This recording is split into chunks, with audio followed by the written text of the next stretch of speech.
Imagina un juego donde orcos juegan fútbol americano, donde elfos esquivan entre líneas defensivas, donde enanos aplastan rivales con brutalidad sistémica y donde goblins traen motosierras, bombas y palos de pogo al campo de juego. Esto no es fantasía, es Blood Bowl, el juego que Games Workshop creó en 1986 y que contra todo pronóstico sigue vivo y más popular que nunca casi 40 años después. Hola, yo soy Alex. Bienvenidos a Más Allá del Códex, un lugar en donde exploraremos las increíbles historias que se esconden más allá de los confines del 41º milenio.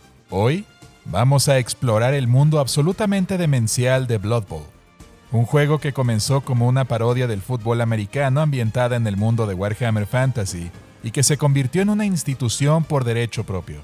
Hablaremos de sus locos orígenes, sus reglas absurdas y por qué este juego sigue siendo relevante décadas después. Blood Bowl nació de la mente de Jervis Johnson en 1986. Johnson, quien en ese momento trabajaba como asistente de ventas comerciales en Games Workshop, escribió las reglas de la primera edición en su tiempo libre. El concepto surgió después de que Johnson pasara tiempo en Estados Unidos y se fascinara con el fútbol americano, pero en lugar de simplemente copiar el deporte, decidió mezclarlo con las razas fantásticas de Warhammer: orcos, elfos, enanos y humanos, y crear algo completamente único. La idea de un juego de fútbol fantástico no era completamente nueva. En 1982, TSR había publicado un juego llamado Monsters of the Midway, con un concepto similar. Sin embargo, Johnson reveló en 2006 que nunca había visto Monsters of the Midway hasta después de que Blood Bowl fuera publicado. El concepto de un juego de mesa de fútbol fantástico simplemente era una idea cuyo tiempo había llegado en los años 80. La primera edición de 1986 fue un juego sorprendentemente simple, que usaba muchos elementos de los juegos de mesa existentes de Games Workshop. Los jugadores estaban representados por pequeñas piezas de cartón ilustradas con su semejanza. No había miniaturas. El campo de juego consistía en 6 piezas de cartón entrelazadas que medían 15 por 26 cuadrados. El juego empleaba una versión modificada del conjunto de reglas de la segunda edición de Warhammer Fantasy Battles. Johnson recordó estar aterrorizado cuando el juego salió a la venta. Sin embargo, estos eran finales de los 80 antes del Internet, así que no había retroalimentación inmediata. Pero él recuerda haber recibido su primera carta y pensó, aquí vamos. Esto será alguien diciéndome que una regla no funciona o algún otro error. Pero cuando la abrió, en realidad descubrió a alguien entusiasmado con cuánto amaba el juego. Para esa primera edición, según Johnson, era básicamente un montón de jugadores reuniéndose en el medio del campo y teniendo una escaramuza de Warhammer. Casi podías olvidarte del balón. A pesar de su simplicidad, el juego se volvió inmensamente popular.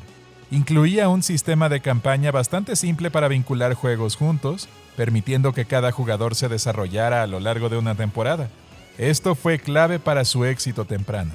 El juego fue tan popular que se solicitó una segunda edición, que llegaría en junio de 1988. Esta versión comenzó a alejar Blood Bowl de las mecánicas de batalla de otros sistemas de Games Workshop, virándose hacia un juego más brutal orientado a deportes.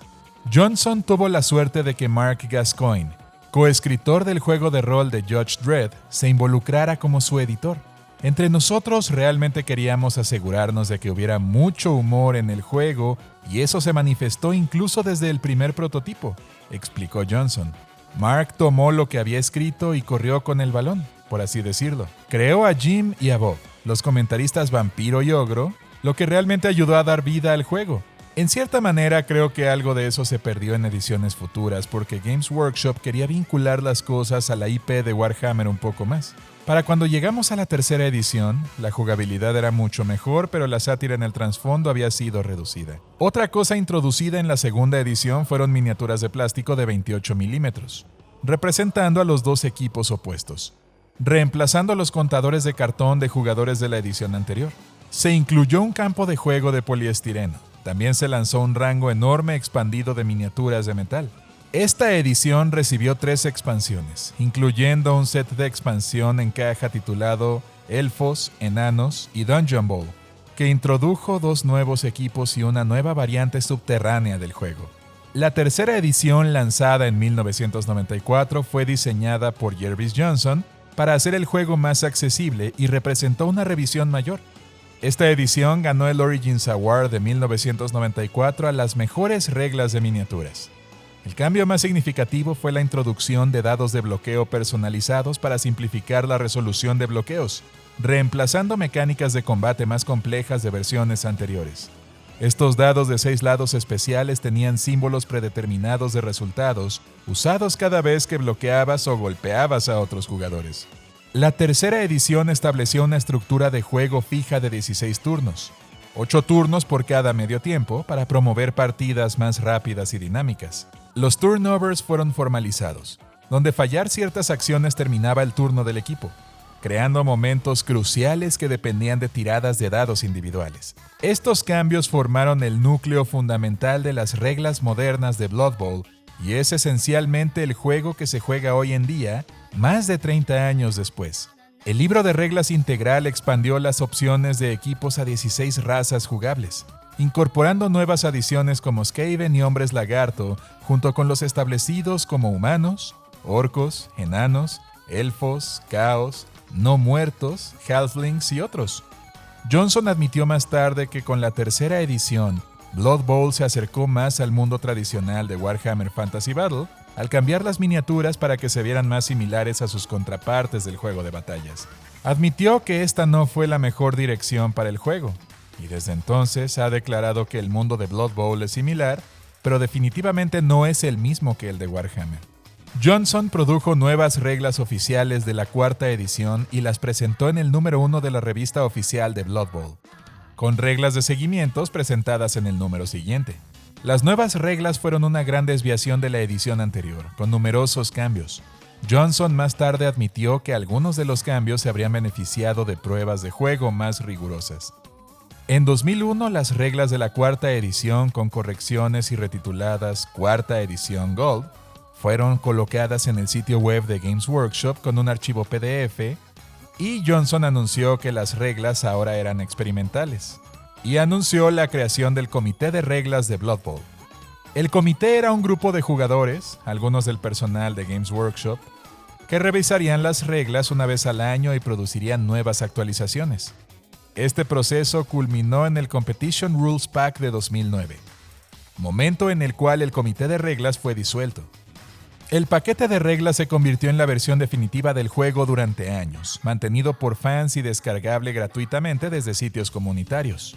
Y aquí es donde Blood Bowl se vuelve verdaderamente demente. El juego incluye armas secretas, jugadores equipados con equipo completamente ilegal que pueden usar durante el partido hasta que sean atrapados. Por ejemplo, el Looney de los Goblins porta una motosierra al campo de juego. No es metafórico, es literalmente una motosierra funcionando. O el fanático de los Goblins, que es literalmente la unidad más bizarra en Blood Bowl.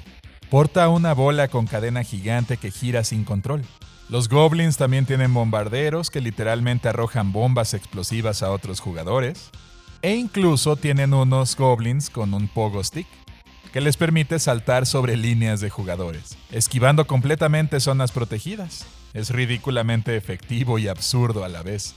Algunos equipos también pueden traer una aplanadora al campo. Es un vehículo de 3 toneladas que aplasta a cualquiera en su camino.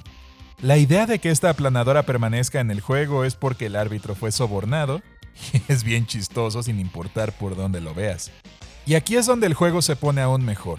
Las armas secretas técnicamente son ilegales y serán expulsadas al final de cada drive, a menos que sobornes al árbitro.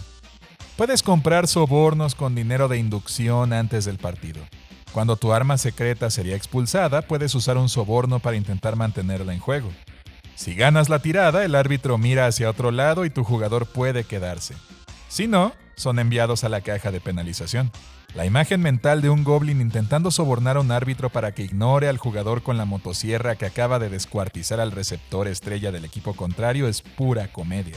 Una de las contribuciones más duraderas de Mark Gascoigne fue la creación de Jim Johnson y Bob Bifford, los comentaristas vampiro y ogro que proporcionaron color a los partidos de Blood Bowl. Estos dos personajes se convirtieron en la voz del juego, apareciendo en materiales de lore, expansiones y videojuegos. Sus comentarios mezclaban análisis deportivo genuino con humor absurdo y violencia casual. Su dinámica capturó perfectamente el tono de Blood Bowl, tomando el deporte en serio mientras reconocía completamente lo ridículo que era todo. Una de las razones por las que Blood Bowl ha perdurado es su robusto sistema de campaña. Los jugadores individuales ganan puntos de experiencia por anotar touchdowns, hacer pases completados, causar bajas y hacer intercepciones. A medida que los jugadores acumulan puntos, pueden mejorar sus habilidades, puedes hacer a tu lanzador más preciso, a tu blitzer más mortal o a tu lineman más resistente. Pero existe el peligro constante de lesión permanente. Si un jugador sufre ciertas lesiones, podría perder permanentemente movimiento, fuerza, agilidad o armadura. O peor, podría morir. Este sistema crea narrativas dramáticas que se desarrollan a lo largo de temporadas enteras. El receptor estrella que anota 20 touchdowns solo para que una motosierra Goblin lo lesione permanentemente en el último juego de la temporada. El lineman olvidado que de alguna manera sobrevive 5 temporadas y se convierte en una leyenda del equipo. Y así. Y para este juego existe una comunidad global. En 2003 se fundó la Nuffle Armorical Football, inspirada por el creador de Blood Bowl, Jervis Johnson. Esta organización es dirigida por fans que coordinan ligas globales. Proporcionan reglas estandarizadas, mantienen clasificaciones para entrenadores y equipos y organizan eventos internacionales para unir jugadores en todo el mundo. La comunidad de Blood Bowl es notablemente dedicada. Los jugadores mantienen sitios web donde decenas de miles de partidos se juegan en línea y el paquete de reglas fue mantenido por la comunidad durante años, incluso después de que Games Workshop dejara de apoyar oficialmente el juego. En noviembre de 2015, Games Workshop anunció la reintroducción de Specialist Games y reveló que una nueva versión de Blood Bowl estaba en desarrollo. La nueva edición fue lanzada a fines de 2016, la primera en 22 años. Presentaba un tablero de doble cara, nuevas miniaturas de plástico y una ola inicial de equipos. En noviembre de 2020, Games Workshop lanzó Blood Bowl Second Season, que introdujo varias revisiones importantes a las reglas mientras mantenía el núcleo de mecánicas de la tercera edición. La edición más reciente fue lanzada en noviembre de 2025, enfrentando a los Brionne Barons de Bretonia contra los Nekara Nightmares, un equipo de no muertos inspirado en los reyes funerarios de estilo egipcio. A pesar de la brecha de 21 años entre la edición del 94 y esta última, muchas de las mecánicas centrales permanecen amorosamente intactas. Blood Bowl ha sobrevivido casi 40 años porque logra algo extraordinario. Es simultáneamente una parodia y un juego profundamente estratégico. La absurda superficialidad como goblins con motosierras o trolls comiéndose a sus propios compañeros de equipos esconden un juego de gestión de riesgo increíblemente sofisticado. Cada turno es un ejercicio de probabilidades. ¿Haces el movimiento seguro o arriesgas el turnover para una gran jugada? ¿Bloqueas primero o mueves primero? ¿Usas tu blitz ahora o lo guardas?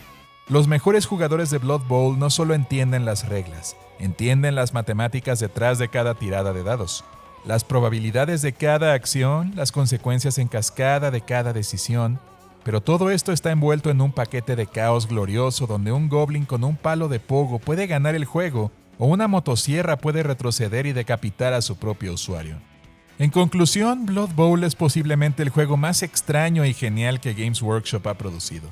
Es fútbol americano jugado por razas de fantasía, una parodia que se convirtió en toda una institución. Jervis Johnson creó algo especial en 1986, y casi 4 décadas después, Blood Bowl sigue siendo jugado por decenas de miles de personas en todo el mundo. Los torneos atraen a cientos de jugadores, la comunidad en línea es vibrante, y el juego ha sobrevivido a múltiples ediciones de Warhammer Fantasy Battle y 40.000. ¿Por qué? Porque al final del día, Blood Bowl hace algo que pocos juegos logran. Te hace sonreír mientras sufres. Te hace reír mientras tu equipo es masacrado. Y te hace amar a tus jugadores incluso sabiendo que probablemente sufrirán una muerte horrible. Gracias por ver el video, hermanos de lore. Nos veremos la próxima. Y recuerden, en la chistosa oscuridad del universo de Blood Bowl, no hay reglas, solo sobornos. Adiós.